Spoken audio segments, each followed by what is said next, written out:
In this video, I'm going to show you how to install the Swisstrax Rib Trax Pro tile on your garage floor, and I'll share with you my thoughts, so stick around.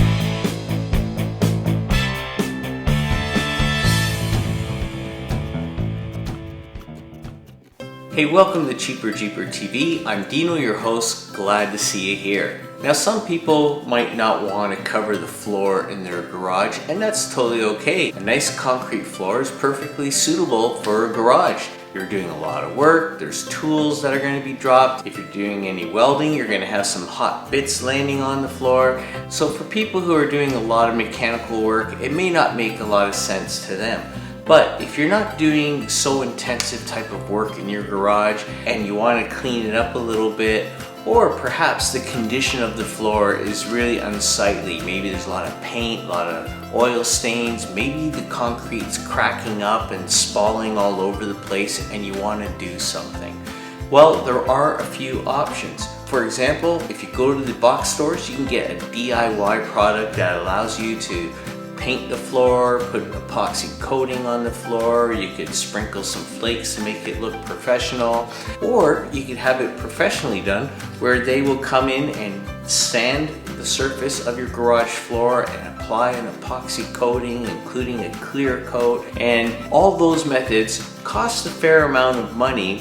And from everything I've read in garage forums and the such, even the best quality, most expensive epoxy floors at some point in time will fail and begin to peel and that sort of thing. And then of course you can touch those up, but then it's not exactly perfect and you have to deal with that. Now another option is, for example, putting a different type of flooring down. For example, there's solid vinyl flooring, there's tile flooring, all of different types of patterns and designs, including what I'm going to show you today, which is this product right here. This is what I chose. It's Swisstrax Rib Trax Pro, and basically it's like a grill that allows water and dirt and material to fall through the cracks so that on the surface it always remains clean and dry. Now, I've seen many reviews about this tile as one of the better ones out there, and people talk about the strength of this plastic, how well it holds up to abuse, the quality of the plastic, including the pin and loop structure here that you use to assemble all of these tiles. Now, another manufacturer that had good reviews online was Swisstrax, and here's their product here, and you can see if you look closely that their pin and loop structure is a little bit different, but it kind of follows the same theme where you take the pins and hook into the loops to make sure all the tiles get secured together. Now, Swisstrax has this size tile as well as their larger Pro series. But again, it's the same theme in terms of if you were to choose a tile that has the grill-like structure. Now, both of these products have good reviews, so my recommendation, just from looking online, is to consider possibly one of those and contact them direct, because their shipping is good in Canada and the US, and perhaps by contacting them direct, you might be able to secure a discount. They also come in a variety of different colors, and their websites have ways that assist you in laying out your garage floor plan and coming up with a design that suits you. You can see in the background here, because my garage is a little bit small, it's 18 feet wide by 20 feet deep, I was concerned that if I put any kind of pattern on the floor, it would just make it feel a little smaller. I don't know if that's right or wrong, but that's the route I went, and of course you could do whatever you like in your garage if you're going to go this route. Now, what does it take to install a system like this? Well, let's have a look at some of this video footage here. Now, you can see how, for example, I started laying out the tiles along the front of the garage, and the way you arrange the tiles is that you would take your straight edge here and line it up to the front of the garage, and this straight edge here to the side of the garage. So if you're looking out of the garage, the front left, side left. And then you would just lay these out across the front of the garage, and then you could snap in these edge pieces that give you a gradation going up onto the tile. But to make sure you get it square with the door, you would then have the door of the garage come down and then push these up against it, and that's your mark, and you build out from there. And then all you have to do is snap these little loops onto these pins. I'm sure that is hard to see with the little pattern that they have there, and it goes onto these loops right here.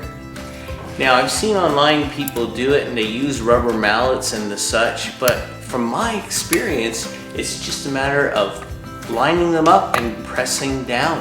And you can just see in the video here, I'm just putting my foot pressure on it and they just snap nicely into place.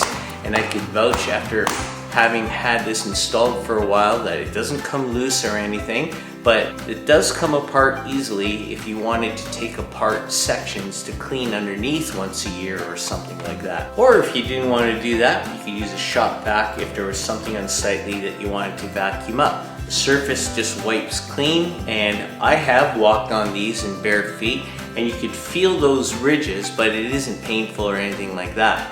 There is the smooth textured version of this type of floor tile that would be easier on your feet, but I did read or hear on some reviews somebody mentioning something about it being slippery when wet, and being in Canada where I'm gonna have snow and water tracked into the garage, I was a little bit concerned with that, and this I found suitable for my needs. So then you can see I just continue building up the garage, just going across as I move up to the back of the garage. Now, along the front edge and that one side of the garage where I align the tile right up to the edge of the garage, there's no cutting required. But as I get up to the right hand side of the garage, as I'm looking out of the garage, that's where I'll have to maybe trim pieces of tile to fit the dimensions of my garage. So it'll be dependent on the dimensions of your garage, how many tiles you fit in, but that's where the manufacturer's website helps you, where if you contact them direct and give them your exact measurements to the 1/8 of an inch, they will tell you exactly how many tiles are going to be required.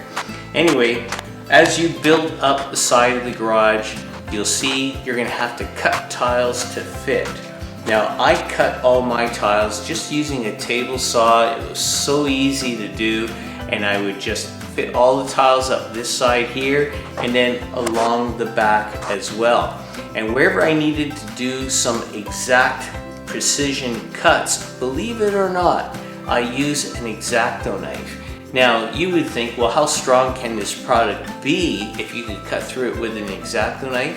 But the way this product is designed, with enough pressure, you can cut through it with your X-Acto knife, or you could use like a Job Max tool, or you could use a jigsaw, but I used an X-Acto knife.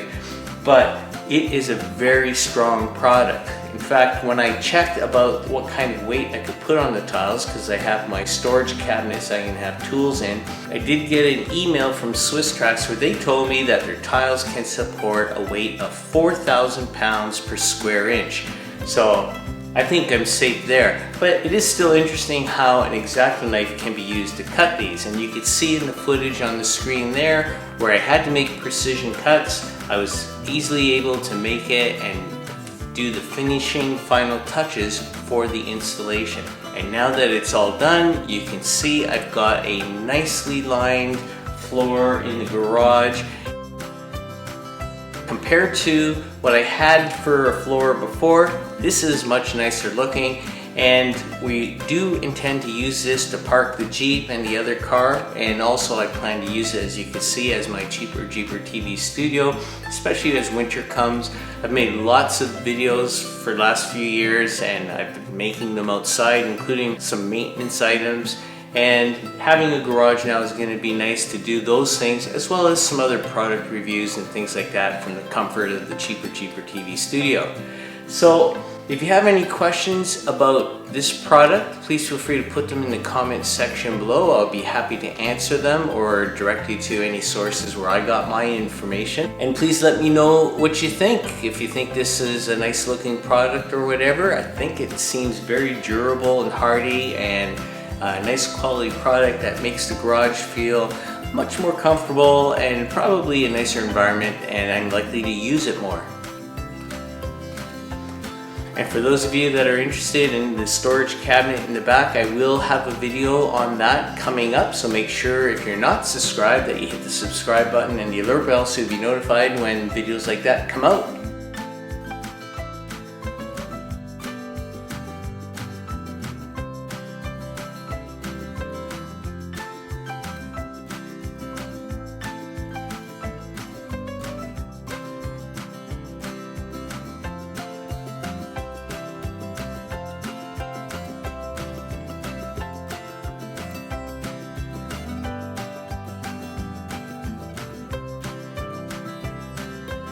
Hey, that's it for this week's episode of Cheaper Jeeper TV. I hope that you found it interesting. If you did, how about giving the video a thumbs up? If you're new to the channel, feel free to hit the subscribe button right there and the alert bell so you'll be notified when the next video is released. Until the next time, I'm Dino for Cheaper Jeeper TV. Be well, stay safe, take care.